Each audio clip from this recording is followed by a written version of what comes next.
Ya, kembali lagi di Newsroom pemirsa, kami masih membahas cermat memilih agen perjalanan haji dan umroh.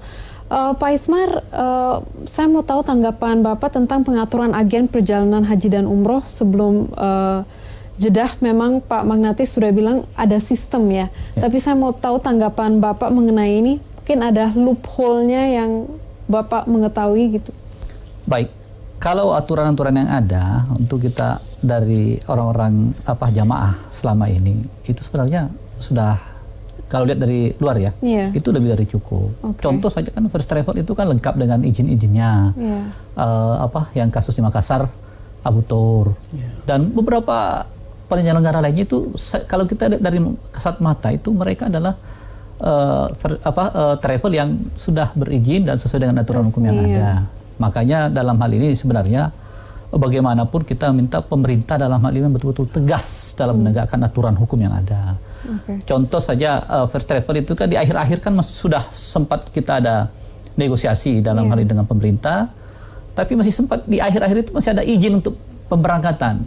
Itu yang sangat miris buat kita. Seharusnya pemerintah dalam hal ini Kementerian Agama tegas pada saat itu, korban tidak terlalu banyak. Berarti itu kelalaian Kementerian Agama dong Pak. Jadi sampai terakhir itu masih dikasih izin untuk memberangkatkan jemaah. Gitu. Terakhir pembicaraan kita dengan mereka itu seperti itu. Ada izin operasional untuk terbang lagi. Itu yang membuat bertambah lagi korban ya. Yang perlu diketahui kurang lebih korban itu 25 ribuan ya. 25 ribuan korban. Wow. Pak Magnatis, mungkin apakah selama ini ada pengawasan khusus mungkin terhadap agen travel haji dan umroh?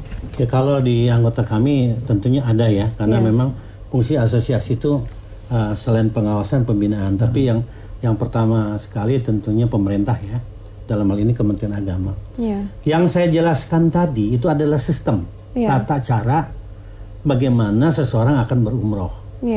Di mana di dalamnya dari 7 item yang saya utarakan tadi itu ada perlindungan calon jemaah umroh dan juga sekaligus kita PPIU yang punya izin. Jadi bukan masalah perizinannya, tapi sistem tata cara bagaimana mendaftar. Karena apa? Travel itu sebetulnya tidak boleh menggalang dana masyarakat masuk ke dalam rekening dia. Yang boleh itu adalah perbankan, tidak boleh travel. Itu ada undang-undang tersendiri, aturan tersendiri. Nah ini aja sudah salah, oleh karena itu pemerintah dalam ini meluruskan bagaimana itu ya. Artinya di dalam sistem yang baru di Psikopat itu terlibat juga OJK, Kementerian Agama, terus bank-bank syariah, dan tentunya yang punya izin PPIU seperti saya, MD Atur misalnya. Nah hal seperti inilah yang sebetulnya harus diketahui oleh masyarakat. Bukan serta-merta menyerahkan begitu saja gitulah. Kan ada tahapannya sekarang, misalnya paket minimal 20 juta. Start pertama 10 juta, dapat NPU, nomor pokok umroh. Kan? Kemudian termin kedua 5, kemudian yang ketiganya 5 juga, baru berangkat. Begitulah. Dan itu terintegrated dengan provider visa, artinya di Psikopat itu kelihatan visanya sudah keluar, tiketnya sudah confirm, ada surat perjanjian perjalanan umroh dengan PPU-nya enggak. Nah, dana itu hanya bisa dicairkan kalau ini sudah selesai semua pembayarannya, gitu kan, gitulah. Dan tentunya pemerintah dalam ini Kementerian Agama itu akan memantau, ini sudah bayar kok nggak jalan-jalan, kenapa nih? Walaupun memang kita diberikan kesempatan sampai 3 bulan, tapi umumnya kalau sudah selesai pembayaran ngapain dilamain? Toh kuota itu tidak terbatas. Kalau umroh haji yang terbatas, kan gitu ya. Nah itulah. Jadi sistemnya sekarang sudah ada dan mudah-mudahan ini akan meminimais. Nah, saya juga tidak ingin terjadi ini kejadian yang akan datang, mungkin bangkit lagi travel first atau abu tour atau jadi tour abu gitu kan. Kita jangan sampai ada harap seperti begini dan korbannya terlalu banyak. Dan ini adalah suatu keniscayaan yang harus kita ini kena. Dalam rangka itu kebetulan ini pada hari ini kami menginisiasi, di antaranya saya Magnatis Haidir dari, kebetulan saya sebagai Ketua Umum Aspurindo ya. Kemudian Pak Baluki juga Ketua Umum Himpo, Pak Asrul juga Ketua Umum Kesturi, dan Pak Fuad Hasan Maktur ya. Nah, tapi kami hanya menginisiasi 7 orang ini, beberapa orang ini serta-merta membawa asosiasi. Karena memang kita punya forum lintas asosiasi, tapi kita tidak bawa. Karena ini murni dari kami. Dan baru selesai saya langsung kemari itu kita Save Their Umroh. Jadi tagline-nya seperti itu. Dan ini murni upaya kita, tidak ada muatan politis, tidak ada una-inunya lah. Ya, murni kami bertujuh menyiapkan mungkin dalam termin awal itu 1.000 orang dalam tahapan 500 ya untuk korban first travel. Tapi tentunya kita perlu kerjasama dengan ya seperti Bapak inilah ya, lulus dari para jemaah ya, bukan lulus first travel kan, bukan. Dari jemaah yang korban. Kita perlu data kan ya, dan kita punya sistem sudah disiapkan aplikasinya apa sehingga setiap orang bisa melihat berangkat berapa orang.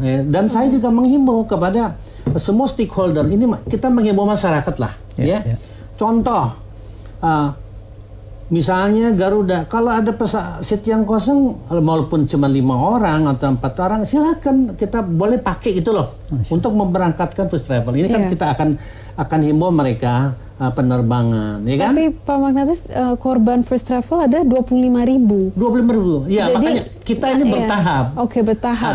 Jadi nanti tidak mungkin kita punya kemampuan 25.000. Bahkan saya mendengar kemarin waktu Pak Menteri atau Kementerian Agama RDP dengan Komisi 8 itu juga ada niatan untuk memberangkatkan. Nah ini kebetulan saja bersamaan ini niat kita ini yang saya dan kawan-kawan menginisiasi. Ya, tidak ada muatan politik apa-apa, dan sebetulnya kalau sudah kelihatannya di sini Kementerian Agama juga ada niat yang sama, ya jadi kita membantu pemerintah juga. Ya tentu saya juga harus cek and recheck dari mulai kepolisian, kejaksaan, ya kan? Kami tidak mempersoalkan dana yang ada itu urusan pemerintah lah, ya kan? Ini kan swadaya kita, para inisiator. Nah, tentunya saya juga akan ngajak menghimbau masyarakat luas, mari kita bersama-sama kasihan nih orang ini. Ya tentunya dalam memberangkat umroh ini tidak serta-merta 500 sekaligus, enggak, bertahap. Ya, bertahap, tapi targetnya untuk termin awal sampai 1.000 tahap pertama. Dan kita sudah bersurat kepada hotel-hotel yang di sana yang selama ini kita kirimin jemaah. Sekarang mereka harus berkontribusi, bantu kami nih. Loh, masa sih termasuk pesawat penerbangan kita ini jutaan dolar. Ya mengisi pesawat itu, masih tidak bisa mereka membantu kita untuk 5 seat yang kosong. Toh kalau kosong juga nggak ada value apa-apa. Nah gitu kan. Nah jadi, dan terus terang ini kenapa kita lakukan karena seperti tadi yang saya utarakan dari awal, ini bukan hanya calon jemaah first travel yang dirugikan, kami pun sebagai penyelenggara itu dirugikan. Jadi dipertanyakan masyarakat, ya kan? Loh, ini travel udah nggak benar, maka itu si pemerintah membuat sistem psikopatu dan lain sebagainya dalam rangka mengembalikan kepercayaan, dalam rangka melindungi calon jemaah dan juga kami yang punya izin. Tidak semua yang punya izin itu tidak amanah gitu loh. Baik Pak Magnatis, kami akan lanjutkan dialog ini setelah jeda yang satu ini. Pemirsa tetaplah di Newsroom.